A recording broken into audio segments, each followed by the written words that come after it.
शं वरुणः शन्नो भवत्पर्यमा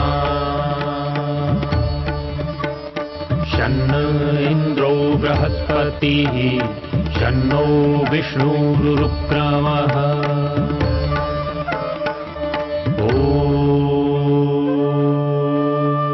शान्ति शान्ति शान्तिः।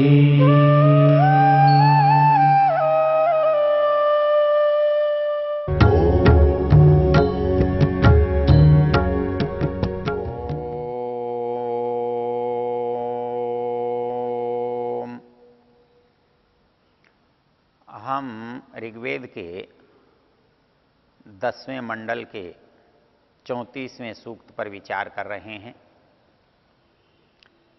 ये वेद ज्ञान का प्रवाह है, वेद का स्वाध्याय का क्रम चल रहा है। जिस सूक्त की हम चर्चा कर रहे हैं उस सूक्त का नाम अक्ष सूक्त है, इसलिए इसका देवता अक्ष है, इसका ऋषि ऐलूष है। इस मंत्र के 2 विभाग हैं इस सूक्त के। इसके कुछ मंत्र जुए की प्रशंसा में हैं और बाद के मंत्र उसकी निंदा में हैं। इसकी प्रशंसा में इसलिए हैं कि मनुष्य क्यों क्यों आकर्षित हो रहा है और उसके अंदर उसका क्या प्रभाव है जिसके कारण से मनुष्य विचार करने के लिए बहुत योग्य होने पर भी समर्थ नहीं होता, और जब वो परिणाम आ जाता है तो उस परिणाम में उसकी क्या गति बनती है, ये आगे के मंत्रों में है। अभी हम पहला प्रकरण देख रहे हैं जिसमें जुए की जो कार्यकारिता है, तीव्रता है, अर्थात उस भावना के पीछे जो हमारे अंदर तीव्र आकर्षण है वो कैसा होता है और वो क्यों होता है, इसकी चर्चा है। मंत्र है त्रिपंचाशः क्रीडति व्रात येषाम् देव इव सविता सत्यधर्मा उग्रस्य चिन्मन्यवे नानमन्ते राजा चिदेभ्यो नमयित कृणोति। अर्थात जुए के जो पासे हैं, साधन हैं, उपाय हैं, उसकी जो मनोवृत्ति है वो कितनी भयंकर है, उसके अंदर कितना सामर्थ्य है, ये इस मंत्र में बताया है। इस मंत्र के शब्दों पर यदि हम विचार करें, त्रिपंचाशः क्रीडति व्रात येषाम्, व्रात समूह को कहते हैं। येषाम् व्रात, ये जो पासों का समूह है। त्रिपंचाशः, वैसे तो संख्या यहां दिखाई दे रही है, लेकिन व्याख्याकारों ने इसकी संख्या के बजाय इसके प्रभाव को लिया है। मतलब सभी दिशाओं में प्रभाव करने वाली हैं, सब परिस्थितियों में प्रभाव डालने वाली हैं। इनका जो समूह है वो सब ओर से प्रभावकारी है। त्रिपंचाशः क्रीडति व्रात येषाम्, इसमें मंत्र में 3 बातें बड़ी महत्वपूर्ण कही हैं। पहली बात वो कहते हैं देव इव सविता सत्य धर्मा। दूसरी बात कहते हैं उग्रस्य चिन्मन्यवे नानमन्ते। और तीसरी बात कहते हैं राजा चिदेभ्यो नमयित कृणोति। अर्थात ये जो बुराई है ये कितनी प्रभावशाली है, ये हमारे ऊपर कितनी हावी होती है, हम इससे कितने दबे हुए होते हैं, वो इन 3 उदाहरणों से पता लगता है। ये कहता है कि ये जो पासे हैं, इनका जो खेल है ये ईश्वर की तरह प्रभावकारी हो जाता है।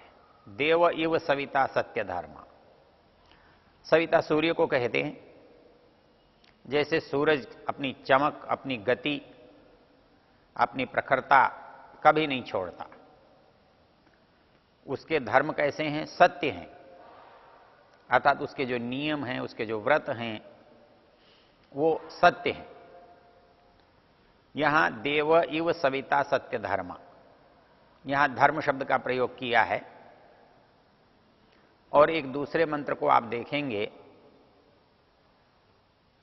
वहां इसके इन्हीं नियमों के लिए व्रत शब्द का प्रयोग किया है। वो क्या शब्द हैं?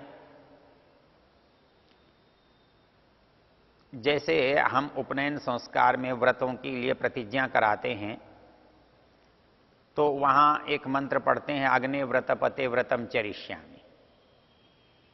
उसी क्रम में सूर्य व्रतपते व्रतम चरिष्यामि, चंद्र व्रतपते व्रतम चरिष्यामि, वायु व्रतपते व्रतम चरिष्यामि। अर्थात जो नियम अग्नि के हैं, जो नियम सूर्य के हैं, जो नियम वायु के हैं, ये सारे नियम अग्नि के, चंद्र के, वायु के, सूर्य के, ये सत्य नियम हैं। अर्थात इनके नियमों में कभी बदलाव, परिवर्तन, मनचाहापन नहीं होता है। ये कभी इच्छा से देर में या इच्छा से जल्दी नहीं आ सकते हैं। ये एक निश्चित धुरी पर निश्चित समय से गति करते हैं, और इसलिए इनका जो नियम है, इनका जो धर्म है, इनका जो व्रत है, वो सत्य है, शाश्वत है, कभी भी बदलने वाला नहीं है। वैसे ही इस जो खेल है, इसका भी जो परिणाम है वो निश्चित है। उसके प्रभाव को हम मिटा नहीं सकते, उसकी दी हुई चोट को हम भुला नहीं सकते, उसका दिया हुआ ताप जिससे हम बच नहीं सकते। तो इसलिए यहां कहा है देव इव सविता सत्य धर्मा। अरे जैसे सूरज जो है अपने तीव्र प्रकाश से संतप्त करता है, वैसे ये खेल जो है, जो इसको खेलने वाले को उसी तरह से संताप युक्त बना देता है। देव इव सविता सत्य धर्मा। और एक रोचक शब्द इसमें आया, उग्रस्य चिन्मन्यवे नानमन्ते। कोई आदमी इन पर आक्रामक होना चाहे, इन पर क्रोध करना चाहे, इनके ऊपर अनुशासन डालना चाहे, आप इनसे बच तो सकते हैं पर इन पर नियंत्रण नहीं कर सकते। उग्रस्य चिन्मन्यवे नानमन्ते। कोई आदमी कितना ही उग्र हो, कितना ही महान हो, कितना ही बड़ा हो, वो उसको झुका देते हैं, वो इसके सामने प्रणत हो जाते हैं, दंडवत हो जाते हैं, लेट जाते हैं। इसके जो प्रभाव हैं, वो प्रभाव किसी की भी अकड़ को, किसी की भी अहंकार और अभिमान को टिकने नहीं देते। उग्रस्य चिन्मन्यवे मतलब ऐसा व्यक्ति जिसके पास बहुत क्रोध हो, बहुत मन्यु हो, बहुत अनुशासन का सामर्थ्य हो, ऐसे व्यक्ति को भी नानमन्ते झुका देते हैं, नीचे गिरा देते हैं, उसके अहंकार को भग्न कर देते हैं, तोड़ देते हैं। राजा चिदेभ्यो नमयित कृणोति। हमारे यहां राजा प्रतीक है सामर्थ्य का, सत्ता का, अहम का, ऐश्वर्य का। लेकिन कोई राजा होकर भी जब इसको खेलने लगता है तो उसका राजापना यहां नहीं चलता, यहां तो उसके अपने नियम चलते, यहां तो उसको भी हारना पड़ता। हमारे यहां तो बहुत स्पष्ट उदाहरण है जिसकी हम पीछे भी चर्चा कर चुके। अर्थात जब जब इस समाज में इस प्रवृत्ति के लोग हुए, चाहे वो राजा ही क्यों न हो, उन्होंने सदा हार का मुख देखा है, पतन का मुख देखा है। महाभारत का सारा युद्ध जिसकी रचना इस जुए से शुरू होती है, इससे अच्छा क्या उदाहरण हो सकता है कि होने को तो राजा लोग हैं, लेकिन उनका राज्य इसको कोई काम नहीं आता।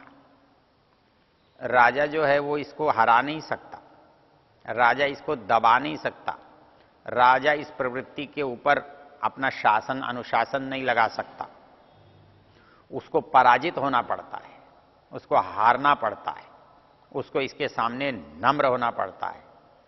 इसलिए यहां पर एक शब्द लिखा है, उग्रस्य चिन्मन्यवे नानमन्ते राजा चिदेभ्यो नमयित कृणोति।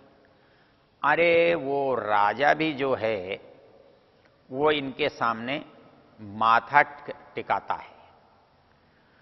ये उसके प्रभाव है। पहले मंत्र में हमने देखा था उसके अंदर उसकी पीड़ा देने की शक्ति, पीड़ा देने का प्रकार, उसमें हमने देखा था कि वो कैसे चुभता है, कैसे पीड़ा देता है, कैसे काटता है, कैसे नष्ट करता है। लेकिन यदि कोई ये सोचता हो कि मैं तो इन सब से तो बच जाऊंगा, अर्थात उससे होने वाले जो दुख कष्ट ताप उनसे तो बच जाऊंगा और अपने प्रभाव से मैं जीत जाऊंगा, मैं लाभ प्राप्त कर लूंगा, मैं सबको अपने वश में कर लूंगा, तो कहता है कि यह संभव नहीं है। इसलिए यहां 3 बातें विशेष रूप से कही है कि भाई इसका जो शासन है, जो इसके नियम हैं, इस नियम के आगे मनुष्य के नियम काम नहीं करते। अर्थात जब आप एक बार लोभ में पड़ जाओ तो फिर आपको दुनिया का कोई नियम नहीं बचा सकता। इसलिए हमारे यहां जब हम इस बात को समझाते हैं तो एक कहावत है कि दुनिया में कोई भी पाप क्यों होता है, कोई व्यक्ति कोई पाप क्यों करता है।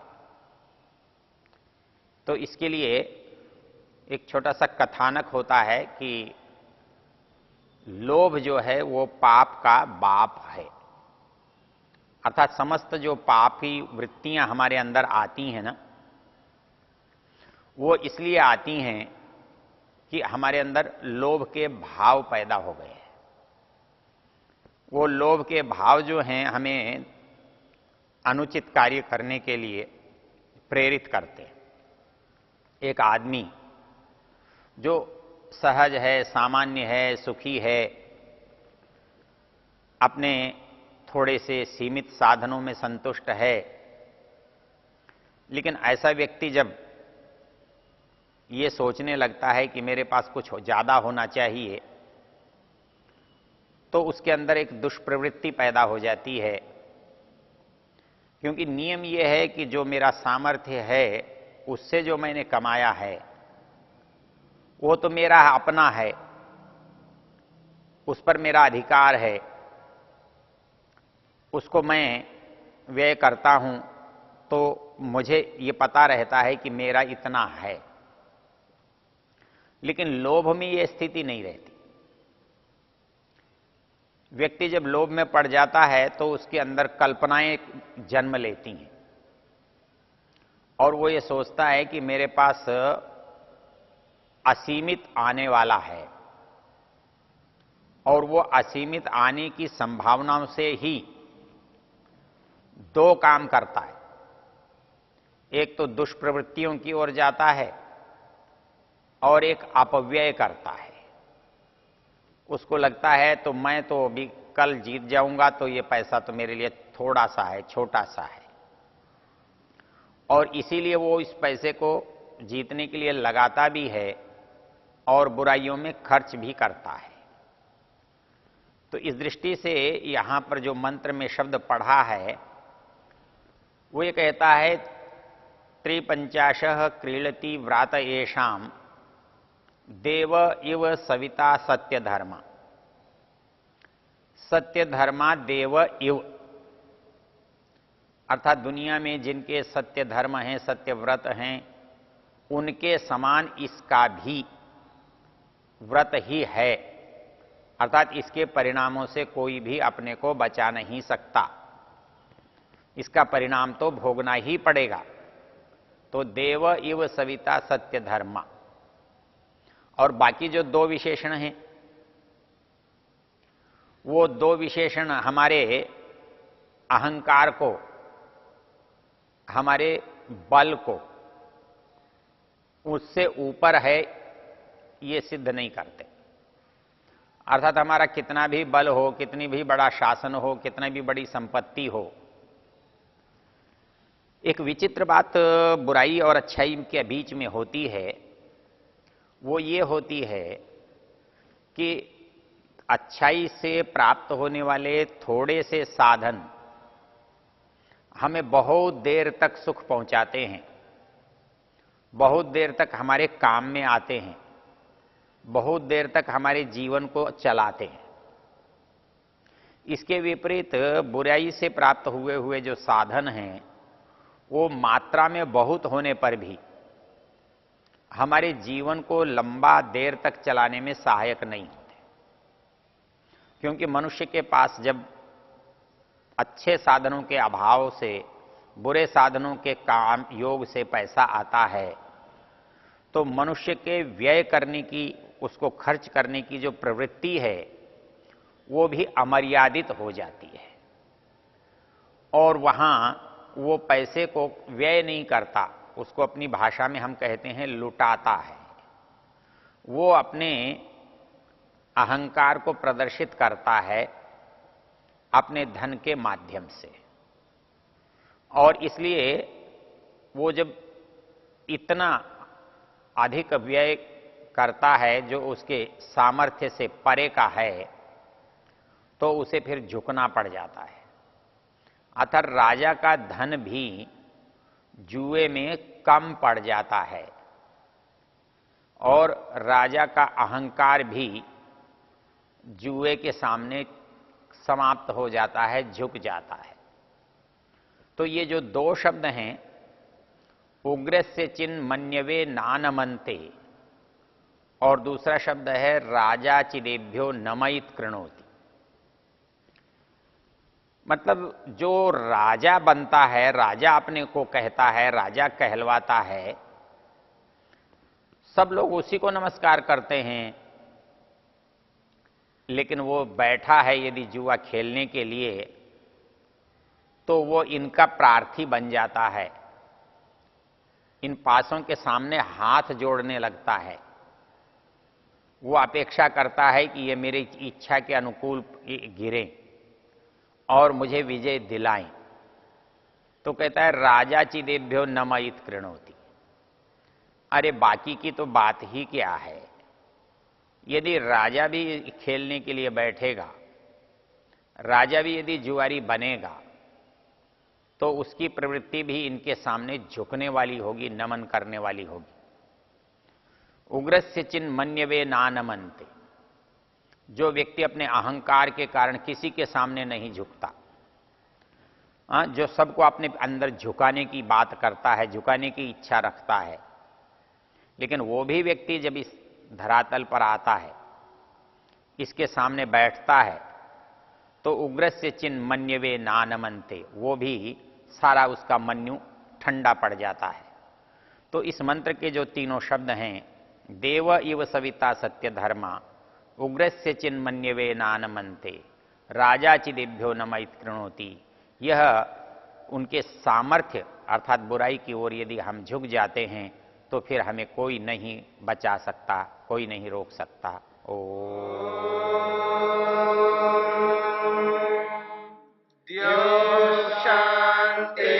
शांतिरंतरिक्षं शांति पृथिवी शांतिरापः शांतिरोषधयः शांतिः वनस्पतयः शांतिर्विश्वे देवा शांतिर्ब्रह्म शांति सर्वं शांति शांतिरेव शांति श्यामा